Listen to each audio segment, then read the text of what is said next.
नमस्कार दोस्तों, स्वागत है आपका हमारे YouTube चैनल स्टोरी स्टेशन पर। दोस्तों, हम अपनी वीडियो से आपका ज्ञान बढ़ाते हैं, तो सब्सक्राइब जरूर करिएगा। दोस्तों, पिछले एपिसोड में आपने जाना कि रावण ने कैसे स्वर्ग लोक, पाताल लोक और यमलोक पर हमला किया और वहां अपनी जीत का डंका बजाया।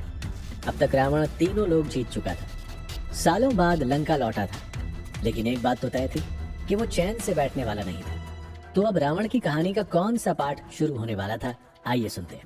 लंका वापस आने के बाद रावण सीधा अपने बेटे मेघनाद से मिलने आ पहुंचा। मेघनाद उस समय यज्ञ कर रहा था।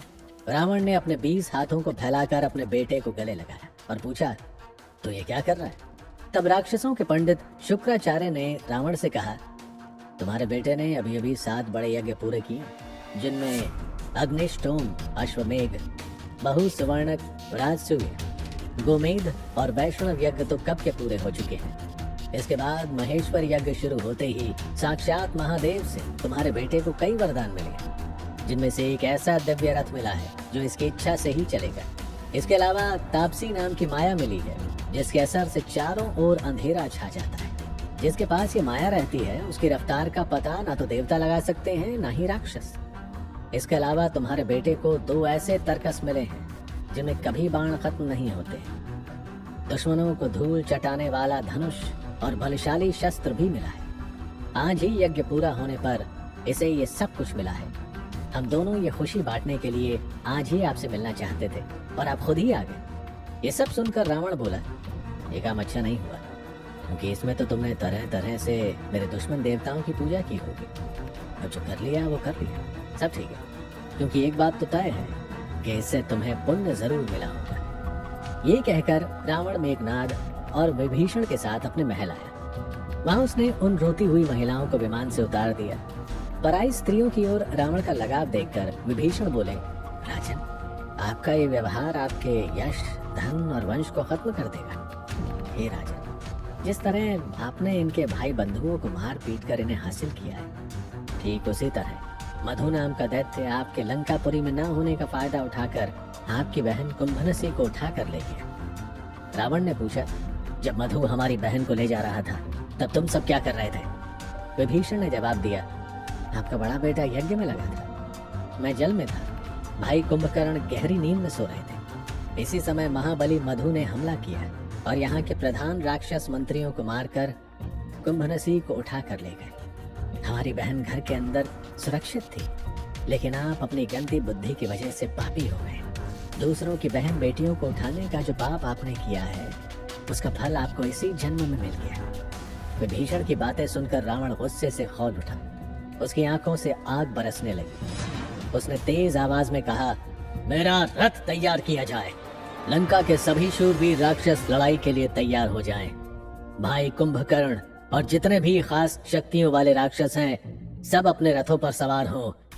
मैं आज ही मधु की हत्या करके देवलोक की यात्रा करूंगा। मेघनाद की अगुवाई में हजारों राक्षस लड़ाई के लिए निकल पड़े।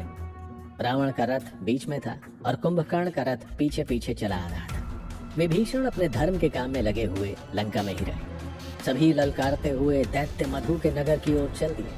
वहां पहुंचकर रावण ने अपनी मौसेरी बहन कुंभनसी को देखा, लेकिन मधु कहीं नहीं दिखाई दिया। कुंभनसी समझ चुकी थी कि इतनी बड़ी सेना लेकर उसका भाई रावण मधु की हत्या करने ही आया है। मधु अब कुंभनसी से शादी कर चुका था, इसीलिए अब कुंभनसी अपने पति की रक्षा चाहती थी। उसने अपने भाई रावण से अपने पति मधु के लिए जीवन दान मांगा। रावण पहले ही अपनी एक बहन को विधवा कर दुखी था, इसीलिए उसने मधु को मारने का विचार छोड़ दिया और बोला, ये बहन, तेरा पति कहाँ है? उसे बोला, मैं उसे अपने साथ लेकर स्वर्ग लोक जाऊंगा और वहां से जीत कर लौटूंगा। भाई की बात सुनकर कुंभनसी ने राहत की सांस ली और महल में सोए हुए अपने पति मधु को उठाते हुए बोली, प्यारे पुत्र, मेरे भाई स्वर्ग जीतने के लिए आपकी मदद चाहते हैं। पत्नी की बात सुनकर मधु खुश हुआ और धर्म के मुताबिक रावण की पूजा की और स्वर्ग की ओर निकल पड़ा। कैलाश पर्वत तक पहुंचते पहुंचते रात हो गई और उसने सेना को वहीं रुकने के लिए कहा। सेना ने वहीं शिविर बनाया और आराम करने लगी। रावण भी आराम करने ही लगा था कि चंद्रमा होगा। उसकी रोशनी में कैलाश पर्वत की सुंदरता 1000 गुना बढ़ गई थी।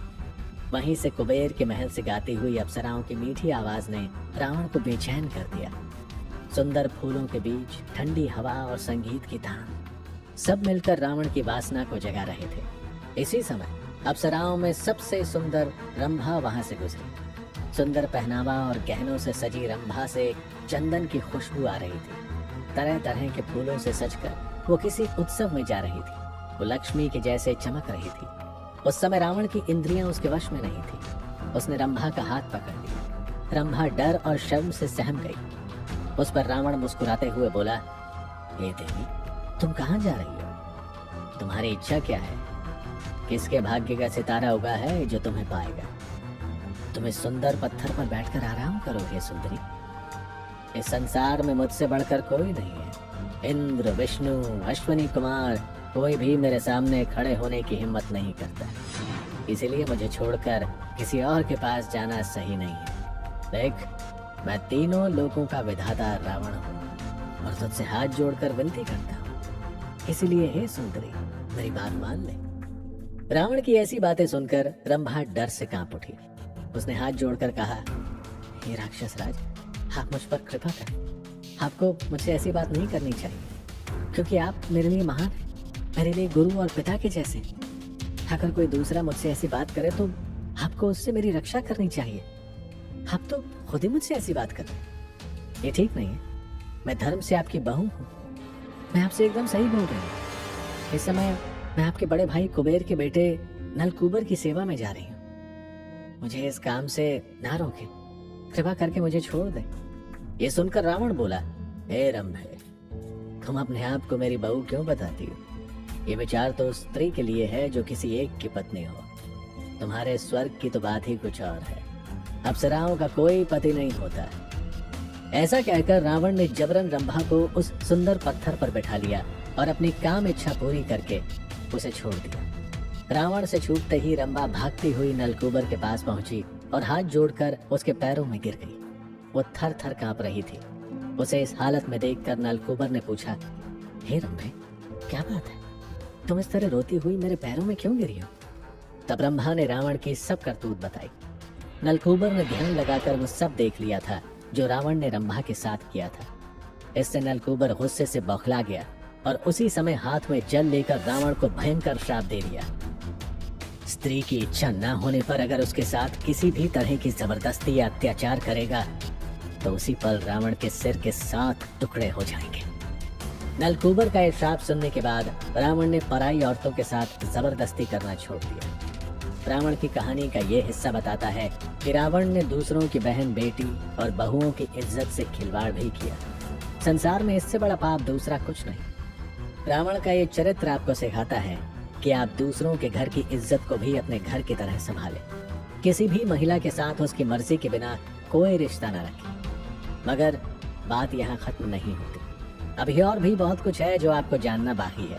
चलिए अगले एपिसोड में जानते हैं कि लोग रावण को सिर्फ और सिर्फ राक्षस ही क्यों कहते हैं।